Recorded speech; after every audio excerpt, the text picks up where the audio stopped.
umumnya baca. Dulu saya itu ya umumnya orang kalau baca ayat kulu wasrobu itu ya kayak biasa lah. Tapi semenjak saya ngaji usul fikih, ngaji tafsir, kekuatan kata kulu wasrobu ini luar biasa. Karena kalau kita maknani kulu, makanlah, minumlah, mbok ora usah dikongkon lah wong ya kepen mangan, kepen ngombe. Tapi setelah kita mengkaji secara serius bahwa manusia itu kalau nggak makan tuh mati, dan untuk bisa hidup harus makan, maka kata kulu itu kualitasnya adalah pertahankan hidup kamu. Entah kamu katakan mimbabi itlaqil ba'di wa iradatil qol atau apa, tapi itu jadi kualitas. Lah khusus untuk Rasulullah SAW itu kalau dahar itu di depan umum, bahkan Nabi kalau dahar itu di teras, masyhur itu di luar rumah, sampai ada orang nakal lewat, hadzal ladzi yasumu annahu nabiyyun yaqulu kama yaqulul abdu. Ini tuh orang yang ngeklaim dirinya nabi, kalau makan kayak budak. Karena Nabi kalau makan itu enggak umumnya pria Arab, memang sengaja gaya abd, gaya budak. Dan Nabi jawabnya rileks, wa ayu abdin abadu minni, siapa budak yang melebihi baiknya saya sebagai budak? Maksud Nabi Abdullah. Tapi setelah saya baca di tafsir yang wa ma arsalna qablaka minal mursalin illa innahum la yaquluna ta'ama wa yamshuna fil aswaq, itu nafyun lil uluhiyah. Jadi Nabi itu sudah trauma karena beliau jadi Nabi setelah Nabi Isa. Nabi Isa karena terlalu baik, terlalu sempurna, maka kebablasan dianggap Tuhan. Sehingga Nabi itu menunjukkan kalau beliau itu tidak Tuhan. Kalau gak makan ya ketok lemes, kalau makan ya diperlihatkan orang banyak. Jika Nabi itu bangga ngendikan, saya ini orang paling atqakum wa akhsyakum. Tapi kata Nabi, wa ana uftir, wa ana asum, wa ana uftir, wa atazawwajun nisa, kata Nabi. Saya juga wa ana aqumu wa anum, saya juga qiyamul lail tapi juga tidur wa anamu. Nah ini kalau kita tidak baca beberapa kitab, menganggap Nabi itu kok top Nabi Isa. Karena Nabi Isa itu tirakatnya Masya Allah. Tapi nyatanya kebablasan dianggap sebagai Tuhan. Tapi Nabi Muhammad barokah dahar, barokah sare, bahkan barokah kadang-kadang secara lahir itu salah. Misalnya Nabi pernah sholat zuhur 2 rakaat, sampai sahabat tuh seneng, wah ini nasa mansuh, mulai besok sholat 2 rakaat. So menang ya, secara tamatolek so menang guys. Karena ini teorinya pakai nasa. Karena sahabat yang akabiru sahabat punya adab gak negur.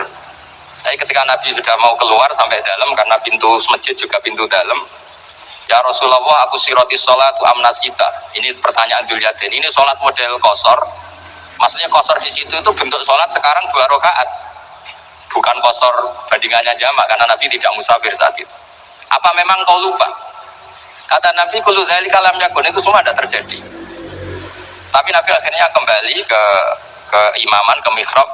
Ahakun maqala Dzulyaden, apa betul tadi yang dikatakan Dzulyaden? Iya ya Rasulullah, engkau tadi sholat 2 rakaat. Terus Nabi menambahkan 2 rakaat, kemudian salam.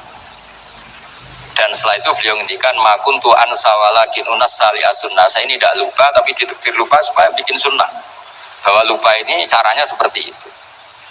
Begitu juga Nabi secara lahir ditakdir pernah qadha. Andai kan Nabi gak pernah qadha, normalnya sholat qadha itu tidak wajib. Ini anak-anak matolek yang gak qadha itu tak dukung. Normalnya gak qadha itu gak wajib. Karena misalnya sekolah matolek itu jam 7 sampai jam 11, terus kamu bangun tidur jam 2 siang.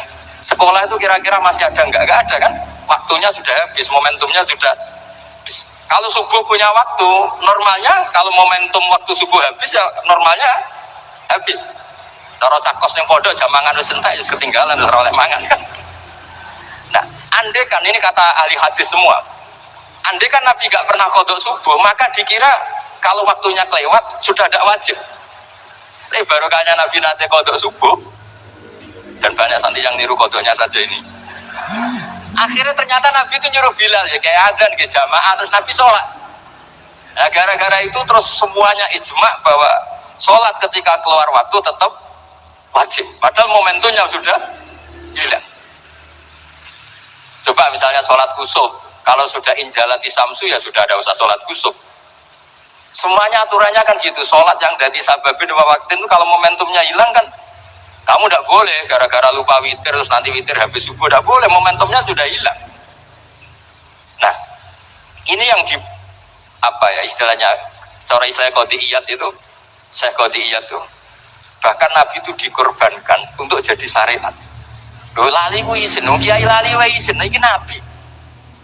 Cara sampean ngimami terus lali, kiai kedonyan, sholat tuh nganti lali. Nah ini Nabi, apalagi kiai selagi latihan daftar wali dari wali Aubat tadi, itu kan pencitraan, sholat iset lali ku muruah ya. Nah ini Nabi, tapi barokahnya itu menjadi makuntu ansa walakin unasa di as-sunnah. Saya itu gak pernah lupa, tapi sama Allah ditetir lupa supaya nanti jadi apa? Sunnah, jadi aturan bahwa qada itu tetap wajib.